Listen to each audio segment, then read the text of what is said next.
百達翡麗 5270J00 標爆玻璃維修處理，即時應急處理，立即停止佩戴，將手錶平放，錶面朝上，避免玻璃碎屑因重力跌入機身內部。切勿搖動、震動腕錶，也不要按壓錶冠，任何按鈕若錶鏡破裂嚴重，有明顯缺口，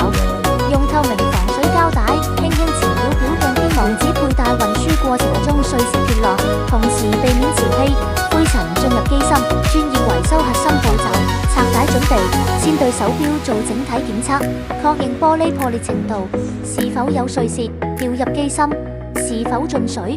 氧化，機芯保護與清潔。拆解後，立即用防塵罩保護機芯，用專用軟刷加精密吸塵器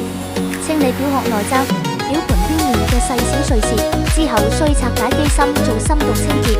避免磨損齒輪、擺輪。維修後建議每1年做1次防水檢測，更換防水膠卷，延長腕錶使用壽命。